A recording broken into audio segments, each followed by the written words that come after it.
Hola, ¿cómo están? Para aquellos que no me conocen, mi nombre es Pamela Hack. Estamos aquí de nuevo desde Rowland Academia, hoy con una nueva entrega que es cómo nos podemos organizar para estudiar un nuevo tema, ¿sí? Muchas veces el contenido nuevo que tenemos que estudiar es muy extenso y solamente, como muestra acá la imagen, conocemos una pequeña parte de toda su extensión. Lo que queremos que tengan presentes son aquellas preguntas que yo me tengo que hacer para poder estudiar un tema nuevo. Hoy, como ejemplo, son las lipoproteínas. Los invito a que se suscriban y que nos sigan en las redes sociales. Entonces, pensando en las lipoproteínas, primero tenemos que entender de qué se trata este nuevo tema, ¿sí? Entonces, para ello tenemos que entender qué son las lipoproteínas, ¿sí? Y cuál es su función en el organismo. Las lipoproteínas son moléculas que en su estructura van a tener una parte lipídica y otra parte proteica. Y dentro del organismo la utilizamos para el transporte de lípidos en sangre. Entonces, acá tenemos que indagar un poquito y recordar ciertos conceptos de qué es un lípido y qué es una proteína, ¿sí? Un lípido es una macrobiomolécula que es soluble en solventes no polares. Y además de ser utilizado por la célula como almacenamiento de energía, también se lo utiliza como marcadores o señalizadores y como estructura de la membrana celular.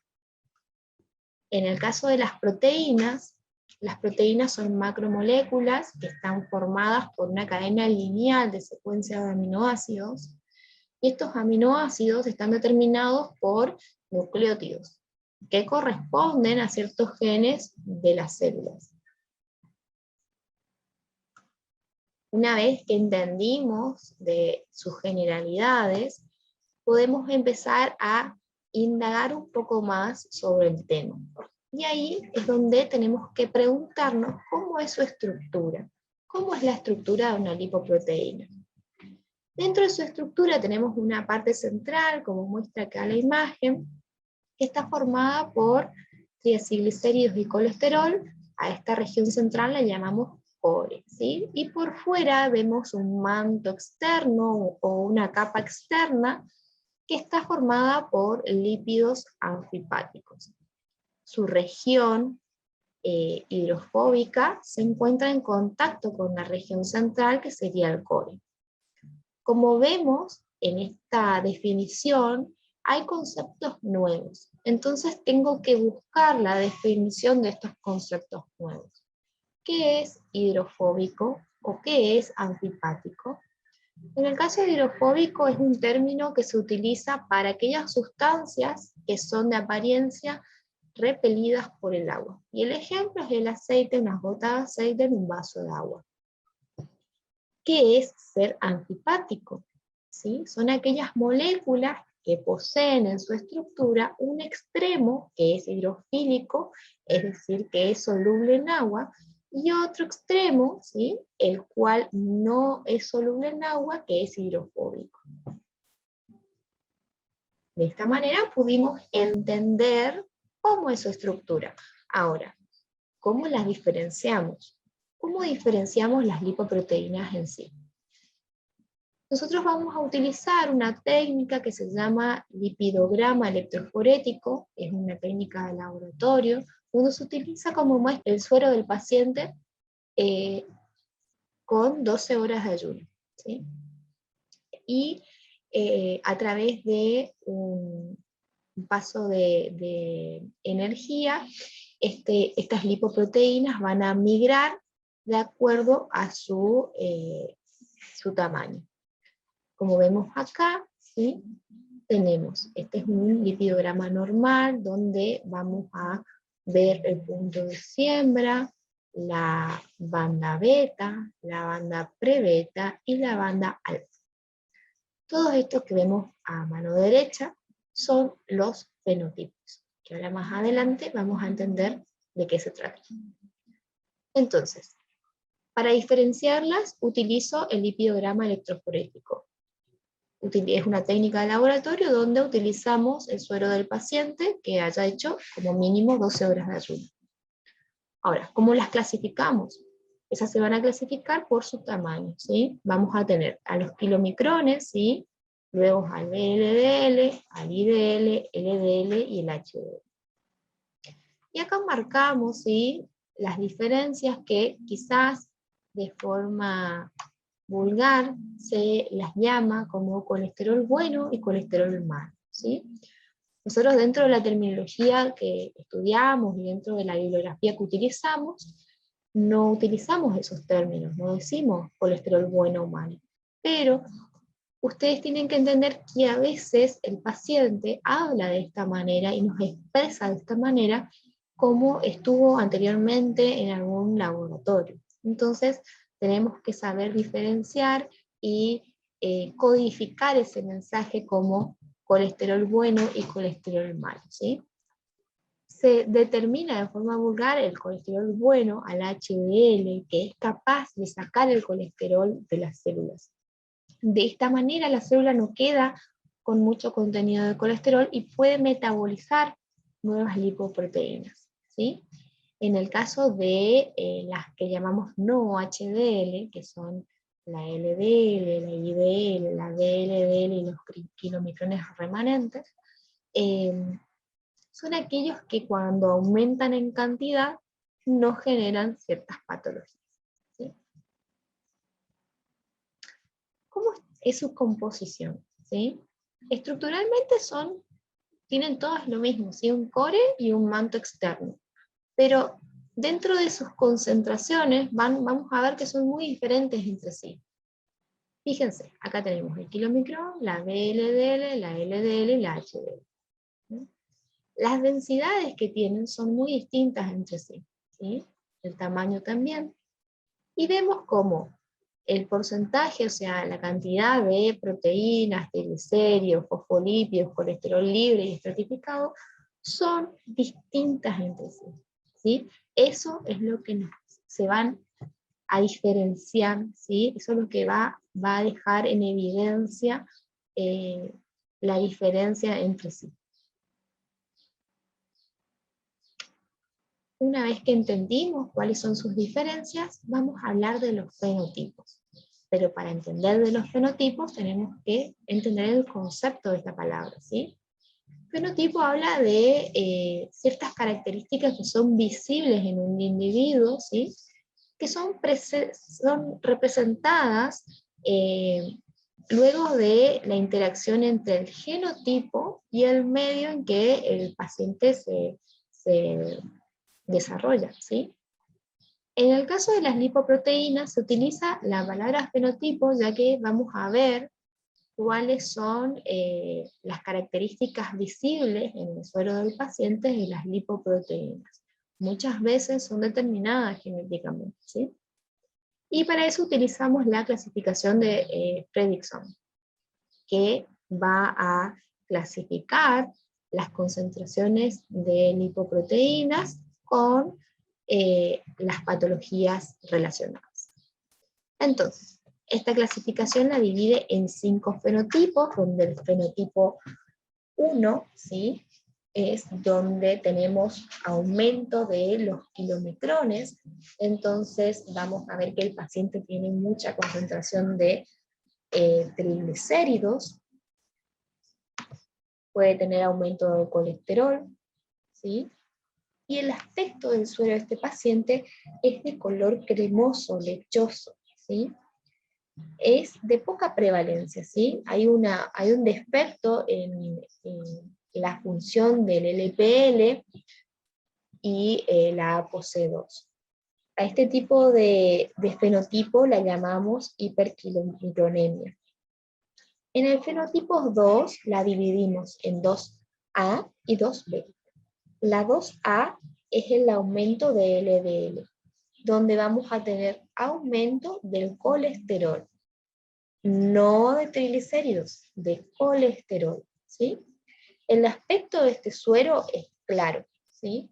Y vemos cómo es antecedente o es predisponente para la aterosclerosis tanto coronaria como periférica. Cuando los LDL, ¿sí?, son metabolizados de forma normal, es cuando la célula tiene un receptor que se llama receptor para ApoB100 y puede metabolizar, ¿sí?, el LDL.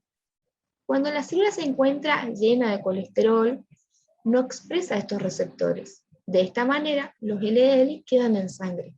Y cuando quedan en sangre por mucho tiempo, son oxidados o glicosilados, ¿sí? Glicosilados por la glucosa y oxidados por los radicales libres. De esta manera su conformación cambia, ¿sí?, y no son reconocidos por los receptores celulares, pero sí son reconocidos por los receptores scavenger de los macrófagos. Y de esta manera, luego se genera la aterosclerosis, que es el acúmulo de colesterol dentro de lo que es la membrana de una arteria. De esta manera la arteria va perdiendo, ¿sí?, su luz y genera la aterosclerosis. ¿Cuáles son los defectos? Obviamente el receptor para la LDL y para la ApoB100. El fenotipo 2B, ¿sí?, el fenotipo 2B, vamos a ver el aumento del LDL, ¿sí?, y del VLDL. Y vamos a ver cómo aumenta el colesterol y el triglicérido, ¿sí? El aspecto de este suero es claro, ¿sí?, y el efecto molecular aún es desconocido. Dentro de las enfermedades de los fenotipos 2, el 2A se determina como hipercolesterolemia familiar y el 2B se determina como hipercolesterolemia combinada. El fenotipo 3, ¿sí?, es aquel que se la denomina banda ancha, porque va a tener un aumento de la VLDL y de la IDL y los micrones remanentes. Entonces va a tener aumento, ¿sí?, mayormente de triglicéridos y va a poder tener un aumento de colesterol. Su aspecto en suero es bien turbio, ¿sí?, y vemos que hay un defecto en la ApoE. El fenotipo 4, ¿sí?, es cuando aumenta el VLDL y los remanentes de kilomicrones. Su aspecto es turbio y es muy común, es la hipertrigliceridemia, ¿sí?, vemos en pacientes. En el caso del fenotipo 5 hay un aumento del kilomicrón y del VLDL, entonces tenemos aumento de triglicéridos y colesterol. El aspecto de ese suero es lechoso, ¿sí?, su defecto molecular se desconoce, y la enfermedad es la hipertrigliceridemia. Bueno, de esta manera pudimos clasificarlas, pudimos entender los fenotipos y en qué se diferencian. Ahora, ¿cómo juntamos toda esta información con la clínica, ¿no? Nosotros, para evaluar a un paciente, cuando hacemos la historia clínica, vamos a tener que ver su estilo de vida, ¿sí?, sus hábitos. Vamos a tener que investigar sobre sus antecedentes familiares, ¿sí? Vamos a tener que evaluar un laboratorio y vamos a tener que examinar al paciente, ¿sí? ¿Qué voy a buscar? Bueno, en el laboratorio obviamente que voy a buscar aquellos marcadores que me van a determinar el fenotipo, ¿sí? Voy a ver si tiene aumento del LDL, del HDL, ¿sí? Y hay criterios para la sospecha de una clínica de hipercolesterolemia familiar, ¿sí? Así que vamos a utilizar las tablas que en la bibliografía nos muestran para poder clasificar a nuestro paciente en ciertas patologías. Dentro de lo que es la semiología del paciente podemos ver santomas dérmicos, ¿sí?, santomas tendinosos, que son muy dolorosos, muchas veces las vemos en mano.